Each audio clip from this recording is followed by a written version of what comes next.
Kelley Ford back with us another segment. Kelley, let's jump into the SEC real quick. We will touch some college basketball here in just a bit.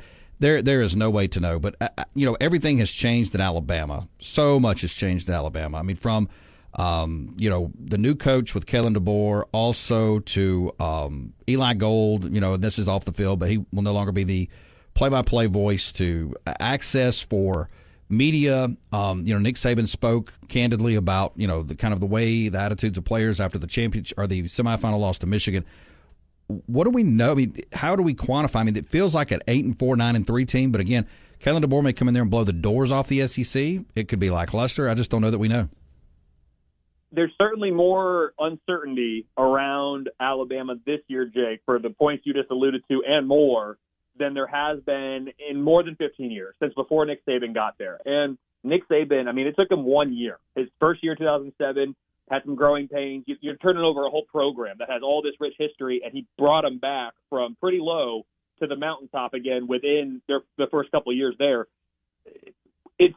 I don't think we can expect DeBoer to come in and have the same level of success that Nick Saban did early on, or for the extended period of time, obviously.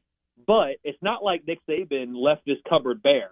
This Alabama team is still going to be immensely talented. And, if you're looking at it from a power rating standpoint, where they kind of slot in, fringe top 5, certainly still top 10 at this point in terms of what we're thinking. Now, Alabama fans will say, well, my gosh, between 5 and 10, the sky is falling. It's the worst it's been. Well, maybe that's a welcome back to reality in the post-Nick Saban era, where you can't just roll out of bed in August and say we have a top 3 power-rated team this year.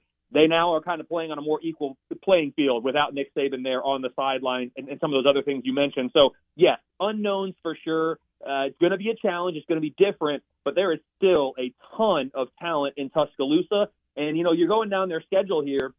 They get Georgia at home during the regular season, have to go to Tennessee, Missouri. That's going to be a good team this year from a power rating standpoint, at least. That's a home game before then, of course, the annual game with LSU. That one's on the road. Have to go to Oklahoma this year and then get your rival Auburn at home in the Iron Bowl. It's a very difficult schedule. It is certainly within the realm of possibility that Alabama loses 3 regular season games, which is just crazy. But in the expanded playoff era, 9-3 in the SEC when your brand name is Alabama Crimson Tide, that's maybe still enough, maybe even probably still enough to make a spot in the college football playoff here in 2024.